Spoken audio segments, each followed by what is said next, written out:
Hello and welcome to Trauma Informed Support. I'm your host, Dr. Kay Eyre. Adverse childhood experiences, including child abuse and neglect, are a national issue. The impact is widespread, and the students at your school are no exception. So how do we combat the impact of these events on students? At Fall Hamilton Elementary in Nashville, the administration sought to transition the school to a whole school approach that supports not only learning, but also social emotional development. Today we speak with Matthew Portell from Fall Hamilton Elementary. Matthew is an educator and the principal of Fall Hamilton. His leadership has focused on meeting the complex needs of all students. As the principal, his work is focused around building a foundation with the teachers and staff in understanding adverse child experiences and their effects on students today and in their future comes. Matthew will be interviewed by my colleague, Dr. Govind Krishnamurthy. I hope you find the interview useful. Hi, Matthew. Thanks for joining us today. Really good to chat and connect today. Yeah, thank you for having me. I appreciate it. Excellent. So we might just jump right into it. Could you tell us a little bit about your background and what brought you to becoming an educator? Sure. So it was kind of a long route. I actually was in forestry and right out of high school, thinking I wanted to be some sort of park ranger, but quickly realized I didn't know if that really was what I wanted to do. And knew for so many years that I enjoyed working with children and knew that it was a strength of mine. And so I jumped into elementary education and with the intention of teaching in a classroom for my career. Genuinely just wanted to be a classroom teacher. And it seemed over time that opportunity after opportunity kept opening up for me. And I went from being a classroom teacher to an instructional coach for our school district around English learners. That's my background, is teaching English as a second language or third or fourth or whatever, how many other languages our children speak. And then from there, I ended up moving into a role as a literacy coach. I have a strong passion for literacy. I've been a teacher mentor, an assistant principal, and now I am what I said I would never be, and that is a principal. That's how it always is, I think. Absolutely. Excellent. So can you introduce us to Fall Hamilton Elementary? Just give us a little bit of context about the school, perhaps, and just your time at the school as well. Sure. So this is my third year at Fall Hamilton. We're in Nashville, Tennessee, which is Music City here in the U.S. And we're just off of downtown. And Nashville right now is an exploding city.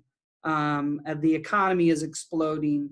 Housing is slim. And so my school is actually an urban school in a very gentrified area. And so around my school are $500,000 homes, but my students, about 70% are actually considered low income and low socioeconomic households that my students live in.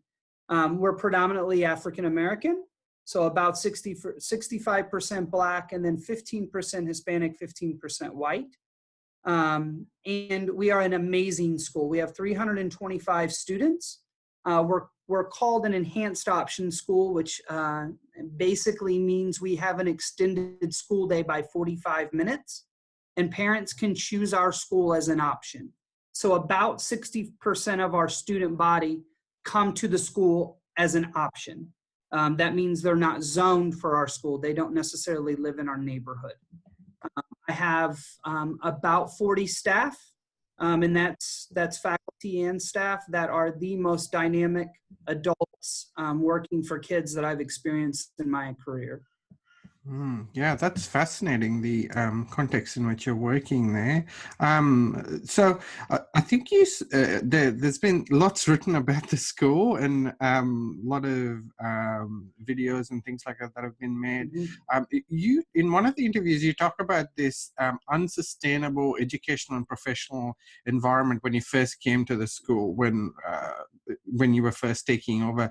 Can you speak to that a little bit, Matthew, about what the challenges were when you were first taking over?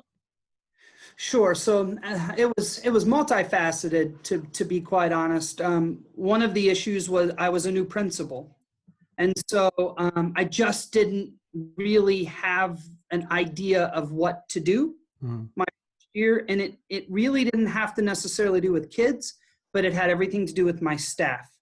And so I learned quickly that a lot of our students here at Fall Hamilton operate under high amounts of stress.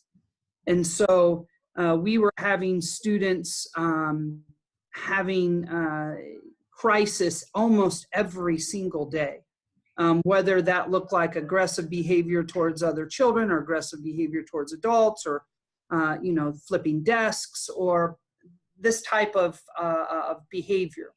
And so at the time, I was attempting to take the traditional American education approach of punishing kids. And it was very apparent very quickly that this was not sustainable. It was not what was best for kids. It wasn't sustainable for me as a principal. It wasn't sustainable for my teachers as professionals. We were all exhausted, tired, and frustrated. And so at that my first year, I think we gave 200 office referrals, and we have 325 students. And so at the end of the year, something had to change. Either I was going to change my career, or we were going to change the way we operate. And 2 years later, I'm still in my career. So that tells you the choice we made. Yeah, that's incredible. And often, we've spoken to a few schools where it gets to a point like that, where everyone's invested or wanting a cultural change like that, like approaching a trauma-informed culture at the school. What does it mean to you to be trauma-informed at the school, if you were to explain it from your experience? Sure. So I think understanding trauma in general is imperative. And so here we operate under the mindset of the majority of our students have experienced trauma, or now what it is adverse childhood experiences, or ACEs. And so the more we got to know our kids and their situations, we realized that behavior was a symptom. It was a symptom of something that had happened to them. And so being trauma informed is understanding the effects of students' environment or experiences and how that has an effect on them, their educational outcomes, their relationships, how they perceive themselves and others. And so being trauma informed is operating under a mindset that knowing that behavior isn't always necessarily related to defiance or compliance. It's really sometimes a symptom of something has happened. And so we operate here in the mindset of, and it's easy, it's really two words that we use. One is grace. We operate under grace. We give kids opportunity to make mistakes without punishment. But I don't want anybody to get that confused with consequence. Students make mistakes here with consequence, but we don't always utilize punishment. And so it's learning from mistakes and teaching behaviors appropriately. For my staff, we call it pre-forgiveness. And so we have a hashtag that we use here at my school, and it's hashtag pre-forgiveness. The adults operating under, we're human beings. We have experiences, we have stresses, and sometimes we make mistakes, and sometimes that's with a child. And so understanding that we have to pre-forgive ourselves, and sometimes we have to ask for forgiveness from our kids. So it is multifaceted, but that's about as simplistic as I can say, but it's very complex. Oh, I love that. I love hashtag pre-forgiveness. I think we need to have more people take that on. Kai, I'll ask you to jump in if you had any questions in a bit. But one of the things I was struck by, Matthew, was the contrast of the school being in a fairly affluent sort of suburb. And one of the difficulties that I've kind of experienced in those contexts is that the kind of the tolerance, the grace that you talk about within stuff, that doesn't necessarily become, people don't adopt that very easily, particularly in those sort of contexts. Did you find that, and how did you sort of deal with that when you first encountered it? So when I first came, even just under 3 years ago, to Fall Hamilton, the neighborhood didn't look like it looks now. Right. Gentrification has happened literally over the last 2 years. Okay. I think the grace mindset, or trauma informed, when dealing with adults who are supporting students in trauma, comes in educating the adults. And so we front loaded a lot about the why are we doing this? What basis? What's the brain science behind it? Really front loading the why, and always connecting back to the why. And I think that was how I got my faculty to start transitioning, because I didn't just come in and say, we're going to do this. I came in and we did a lot of front loading about ACEs and the effects of trauma and the outcomes if a strong, stable, nurturing relationship isn't interjected into the children's life, what the potential outcomes are. And so I think it built a sense of urgency. Yeah, that's excellent. Kay, did you have any questions for Matthew at this stage? No, I don't. I was just really happy to hear that right from the outset there was a distinction made between punishment and consequence, because that's such an important point that just gets left because we just assume, and it is all mixed up in the teacher's head, and it's the driver of behaviour from teachers that you don't want to see. But sometimes as the people in positions of leadership, you can't work out why this behaviour of the teacher is continuing, and it comes down very often to that misconception that punishment and consequence is the same thing. And that drives a lot of our attitudes that we spend an enormous amount of time trying to change. But when you can get that understanding and really internalise that as a teacher, it's so helpful. I agree 100%. So that was really good. Yeah, that's great. Thank you. Yeah. So one of the fascinating things about the school, Matthew, is how you've adapted the physical space to accommodate for the sort of the social emotional needs of the students. Could you speak to that a little bit and how that came about? Yeah. So we've done a lot of tapping into research and tapping into what's best for kids and tapping into our experience as a faculty. Like I said, I have one of the most dynamic staffs that I've been able to work with in my career here. And there isn't anybody in my building that isn't here for kids. And there isn't anybody in here that mistreats children. And as sad as it is, that still happens all too often in schools. And so we just know the effect of iridescent lighting and how that having these bright lights on you all day can create headaches and an ability to focus. So we took lighting as a strategy, and having low lights in our classrooms, and we used color as a strategy, because all white walled schools aren't very inviting, and it's not it doesn't make you walk down and go, this seems to be a great place. But also understanding that color has an effect on your mind. It has effect on your body. And so utilizing colors that we know calm students has been important. And we also, although I will be very honest and tell you we've been told we're not supposed to, we do use essential oil diffusers, but we don't use them as often because apparently it does trigger some asthma for students. We didn't have any of those experiences when we used them, but for the sake of make sure we're supporting kids, especially their health, we don't use them nearly as much. But space is important. Yeah, that's so fascinating. I want to quickly ask you, I'll let you have a drink there. Just that little comment you said about not supposed to doing something, and we hear that a lot. But I'm really curious to hear your take on that, because I'm sure with some of the things you're talking about from top down, you would have had people who are really skeptical and risk averse. So what is your sort of position on that, and what would you kind of advise people listening in? So, for the sake of transparency, I know my strengths, and one of my strengths is I'm an activator. So therefore, I don't wait for people to come up with ideas. I just jump right in. I'm also, I'm a rule breaker somewhat. And so I didn't realize my middle school and high school days would prepare me to be a principal, but they have. And I think when the focus is what is best for kids, that we have to continue to focus on what is best for kids. And so navigating it, if somebody tells me it's going to disrupt a child in any way, we will not do it. But if we truly know that it's going to have a positive outcome on a child, we absolutely will try. And so I think operating under the mindset of really is kid focused, and sometimes pushing the envelope on what the norm is, because sometimes that norm needs to be changed. Yeah.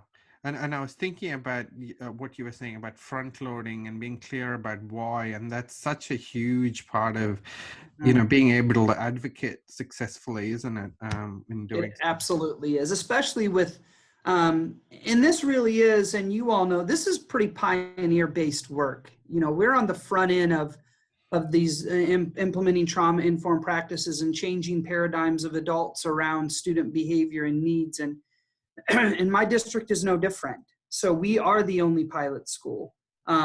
My district allows me and gives me the flexibility and support to do what we do. But in a district where there's 167 schools, I do have some people behind me going, I don't know, I don't. And I just keep saying, just wait and see, just wait and see. And so it is an interesting dynamic. Excellent. So you have a trauma-informed practitioner at this school. Can you tell us about that role and how they integrate with the educators? Yes. So this was something I had hoped for after my first year. I didn't know it, as far as I knew, it hadn't existed. And so I knew what we needed. Even as a classroom teacher 12 years ago, I knew that my students needed support that I wasn't trained in, but support. And so once all of the ACEs and trauma work began to really explode for me, I knew I had to get someone in that was versed and skilled in being able to meet the social needs of students based off of trauma. And so we wrote a grant. It's called the Building Strong Brains Grant. It's from actually our state of Tennessee. And part of that grant was we have a trauma-informed schools coordinator for our school district who's kind of doing the big work of education. And then the other piece was a trauma-informed practitioner. And she is a therapist. She has trauma therapy background. She had worked in a residential facility that had a school. So she did have some exposure to kind of school. And her role when I introduced her is to work with students individually, parents of those students, groups of students, and teachers. And so we integrated her as a part of our staff just as a teacher, and we value her expertise in mental health, just like she values my teacher's expertise in education. And so it's a real cohesive team. Yeah, that's excellent. I had a question just about how you did manage her to be more integrated in the school, because often we have one of the dilemmas we have is these roles often sit quite separately to the other teachers. There isn't necessarily, there needs to be a really facilitated process for them to feel part of the community. Did you have any kind of reflections on that or ideas on how you made that work, Matthew? Sure. So I think her being the guide of professional learning around this helped. And she also responds to students in crisis. Right. Yeah. We have a student who's having a crisis moment where they need support. It isn't always the principal that's responding. And so teachers could see her work in the moment. And so she was supporting them because they had a student in crisis in which they didn't know what to do. So she came in to support them. And I think that was very, very important to her integration into the building, is because the teacher saw the value in what she did, and they were learning skills by watching her do her work. Mhm. And so she also leads monthly professional learning times. So she's leading teachers around the trauma-informed work with the practices. And so literally my teachers, we were at the point that first year that we were all at our wits' end. And so they welcomed her because we knew we needed something, and she was the something. Yeah, no, that's really powerful, and Kai could probably add to this because we've had similar roles here in schools of people like that. But I'd imagine one of the powerful things for the teacher would be someone who can take charge in those moments with the students. And for the students, I suppose that it's not just someone who like rolls in when things are bad, but that it's someone who have had a relationship with from before.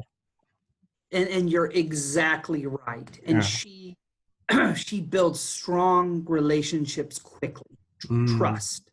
So kids trust her. And I tell adults all the time, she's never raised her voice. She's never scolded a child. She's only supported. And I've learned so much from her, standing next to her, watching her, interacting with students. For example, the easiest one is, are those new shoes?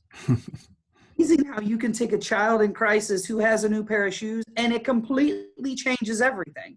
And then once they de-escalate, then you get to the issues or what caused the crisis.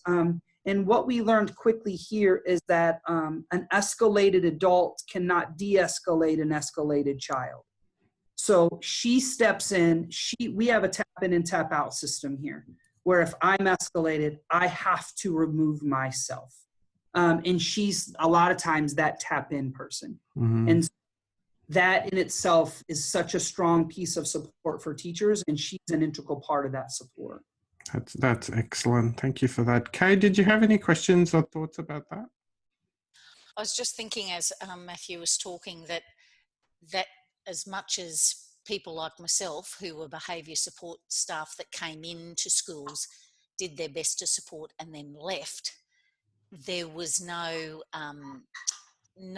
of that crucial learning at the moment in the spot, having an expert person like the trauma-informed practitioner modelling to the classroom teacher immediately. I would take my skill back with me to the office, and the teacher was still left wondering. I used to often feel, if only I could have stayed, and they could have developed, I could have passed on some of those skills to them. But because it was such an isolation type of, I guess, model, because that was the way it works most efficiently, drop in, drop out once a week sort of thing, it didn't actually give the teacher the skill to deal with it the next time, because again, they were on their own. I took my trauma-informed skill with me out the door, and they were left until next Thursday, and you just think, which is why, like Matthew said, you end up in this vicious cycle of, I'm at the end of my rope because I just don't have the skill to deal with it, and it's not going to drop out from the heavens and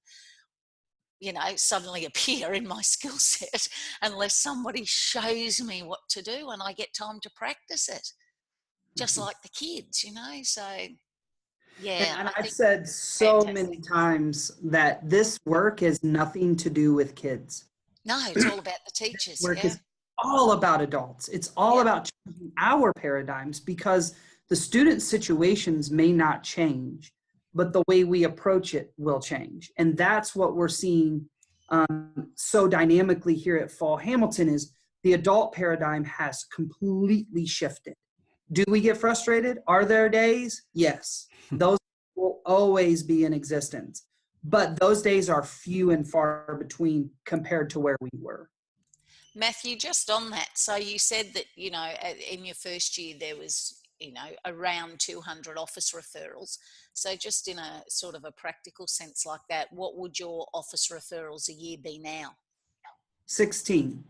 All right, there you go. Wow, that's 16. incredible. I just I just ran our data. We have 16. And what I tell people for the sake of transparency, again, that doesn't mean we don't have behaviors. No. It means the way in which we're responding is different.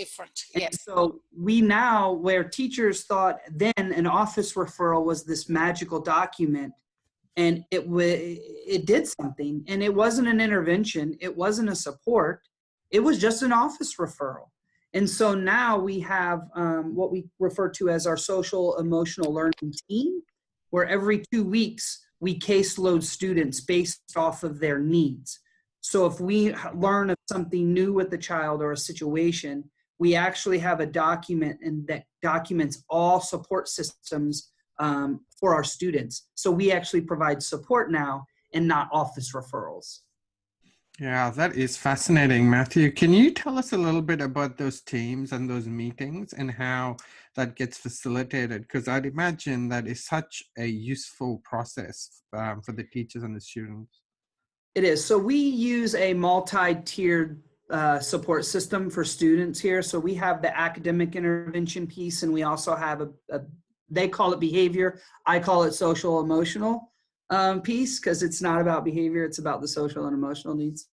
And so it's made up of my school counselor, it's made up of our social worker, it's made of my dean of instruction, myself, our trauma-informed practitioner, outside and community partners.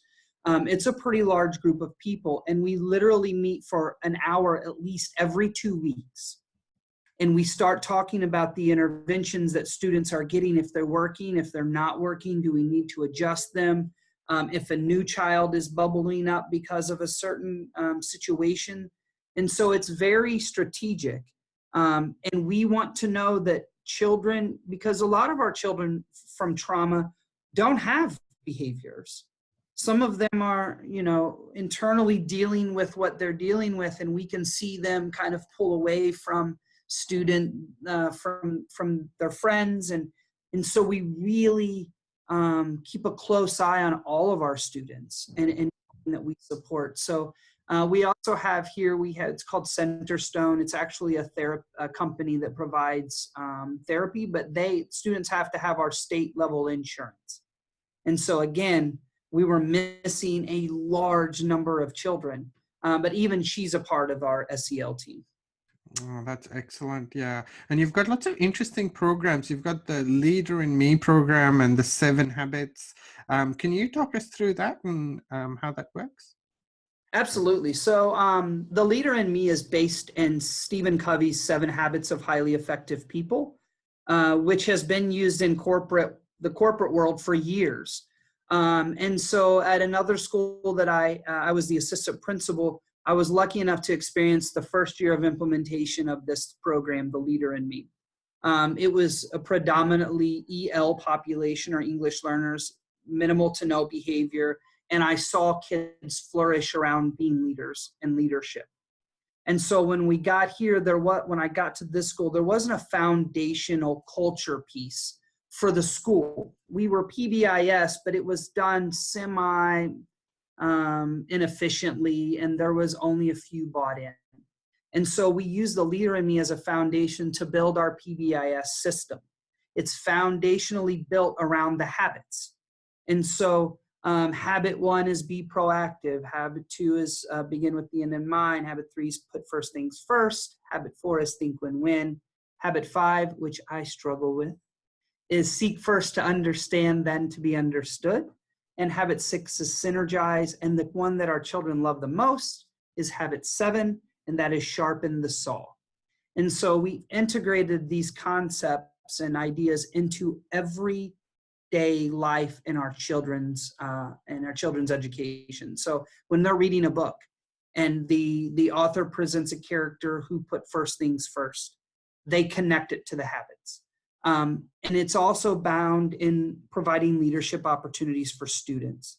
So our students do televised announcements every morning. They say our transportation changes in the afternoon. They pass out the walkie-talkies. We have student-led clubs on Fridays. We call that our sharpen the saw time. So that's cycling and sewing and anything you can think of, because we've learned that when you build the capacity of a child around empowerment, you can change their personal perception. And so we have kids who are shining who have never shined, and they feel and value themselves as being a leader. Yeah, that's excellent. Yeah. Could you talk us through that? You've got these things called the peace corners, which I suppose people would know as, like chill out spaces and things like that. Could you talk us through how that works, and also about when they actually go to the trauma-informed coach? What do those little conversations look like, Matthew? Okay, so our peace corners came about because we had a pretty significant elopement issue. And when we actually asked the kids why they were running, it's because they didn't have anywhere else to go. And so that's how the peace corners came about. It was out of necessity and safety.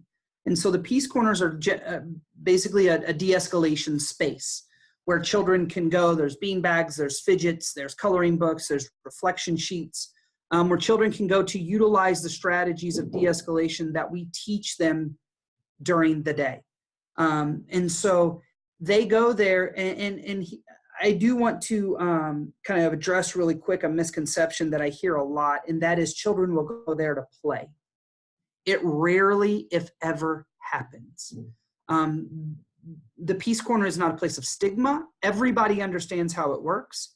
We had a very strategic rollout. We didn't just throw a place in the corner of every classroom and say, this is where you're going to go when you're mad. Our school council actually trained all of the students before we rolled it out, and we trained the faculty. This is what it's used for. Here's what the students are learning. So literally students can go there when they're mad, they're angry, they're frustrated.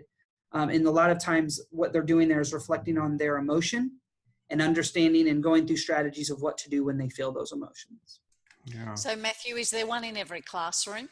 Every single classroom. And we actually agree on the playground too, which we call those peaceful places, and they're under trees. We have giant signs that say peaceful place.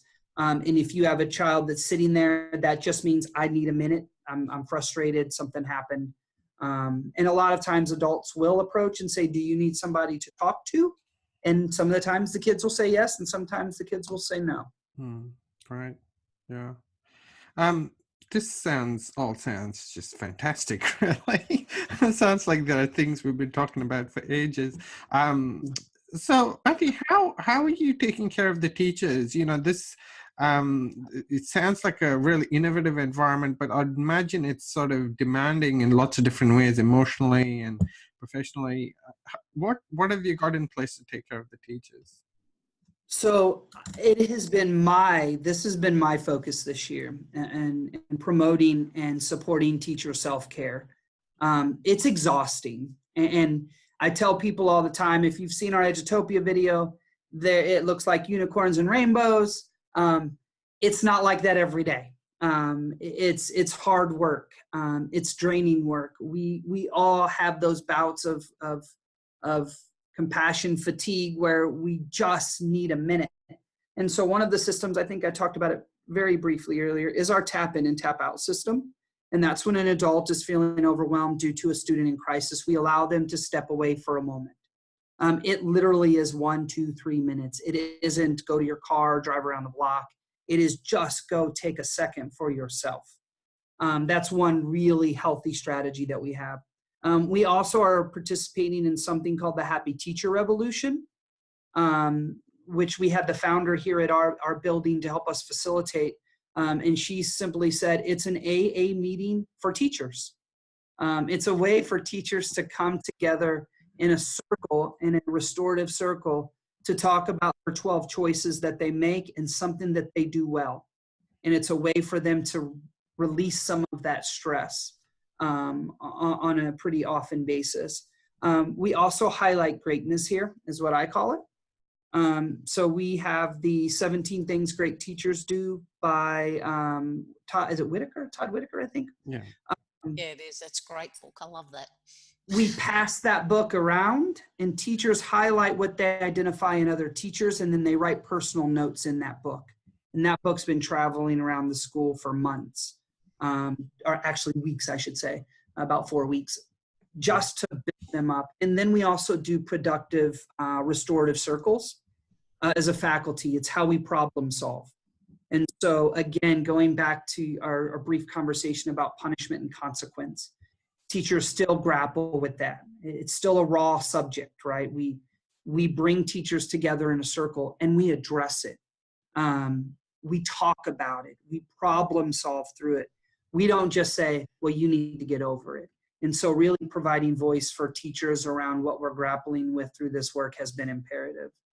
What are some of the challenges you're facing at the moment? I know you spoke about supporting the teachers, and that just sounds like you've got a few initiatives going there. What are some of the other challenges that you're facing at the moment, Matthew? So, and just to be frank, the challenge that we're really seeing right now is a systematic issue, and I don't mean my school system. I'm saying big picture systematic issue of not understanding trauma in children and not being able to provide enough support. And so, for example, we have a child who lost their father to gun violence in the yard on October 31st. Mm. Child had some issues or some bits of need of support, but obviously after this happened, the child went into full crisis mode.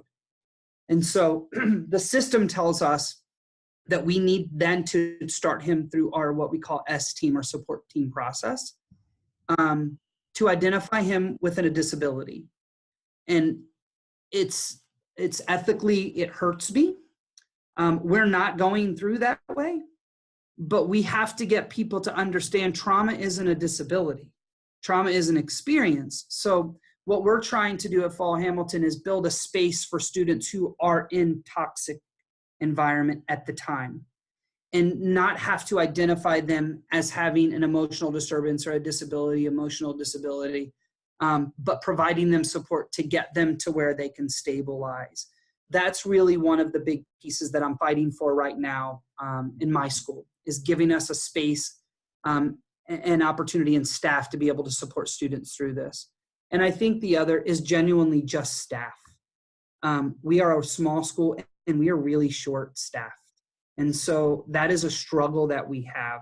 I think our momentum is continuing. I think our teacher focus is continuing. And I think our paradigms have shifted. So those are really two big pieces that we're struggling with. Matthew, thank you so much for talking to us today. It was so practical and really inspirational. And, and I think you've actually addressed a lot of the sort of objections people have to taking on this sort of work. Just last couple of questions. What would you say to people who are still cynical about adopting such approaches? A lot of the times, we work in fairly big schools where these kids represent a really small portion of the kind of difficulties, but represent a large amount of the behavioral referrals. What would be your message to these educators about adopting such approaches? I would probably approach them with the research. I mean, there is evidence, especially in the US, of a school to prison pipeline. And unfortunately, it's predominantly our minority students and our minority boys. And so my question would be for them, how has that worked for us? It's not working. So we have to do something different. We all know that doing the same thing and getting the same results over and over again is insanity. And so I would start with that, probably a little lighter.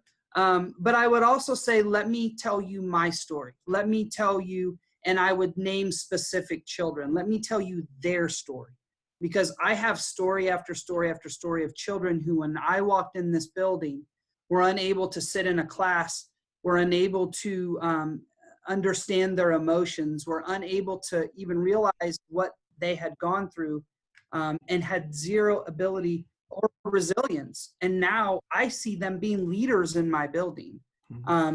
And so I would probably share personal stories with them, and then going again back to the research of why. You can't deny brain science, and this is grounded in brain science. Yeah, it's powerful stuff, isn't it? And what are you curious about today? What are the things that you're still wondering about at this stage? I'm just wondering on,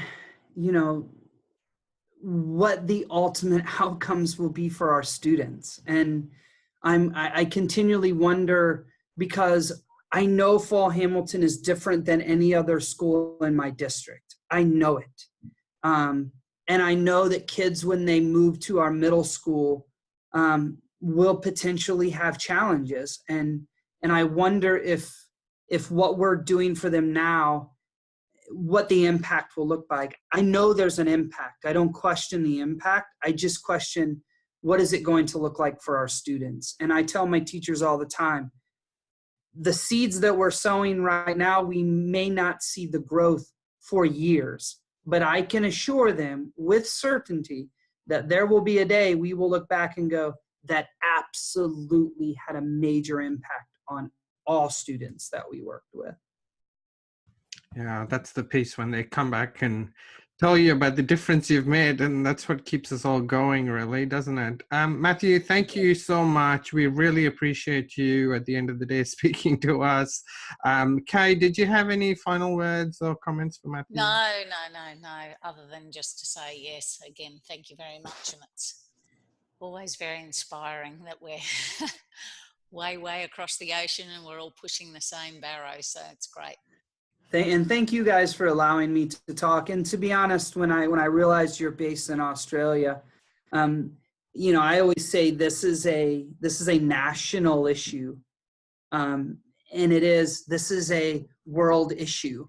This isn't a national issue for just the U.S. I mean, and that fires me up, inspires me more to know that this work is transcending through the world, and we're all positively impacting kids through grace and pre-forgiveness, and knowing that at the end, we're building resilient children who are one day going to run all of our countries, and hopefully the world they live in is a little bit brighter than the world we sometimes live in. So. Yeah, that's a great way to finish. Matthew, if people were looking to get in touch with you or learn more about you, is there some kind of contact details you wanted to share with us at all? Sure. My Twitter handle is at Principalist, the most principal. And then my email address is actually Matthew with one T, so MATHEW .portell, PORTELL, at mnps.org. And I get a lot of emails, especially after our Edutopia piece, and I absolutely answer everyone. And a lot are just, what can I do to start? And I'm helping a lot of people try to get started, because this work is valid. It's not going anywhere, and it's benefiting kids. That's excellent. And we'll put up the link to the Edutopia articles as well, and the videos. They are really interesting and inspiring. Matthew, thank you so much. We really appreciate it. It'd be wonderful to keep in touch and hear how things go at the school. I appreciate it. And thank you all for the work you do. I appreciate that. Thank you. Thanks, Matthew. Take care. Thanks. That was our interview with Matthew Portell from Fall Hamilton Elementary.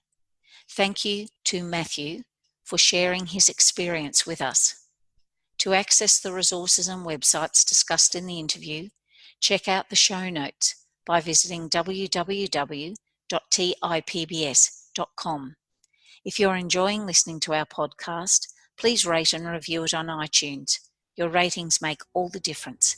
Thank you for listening. See you next time.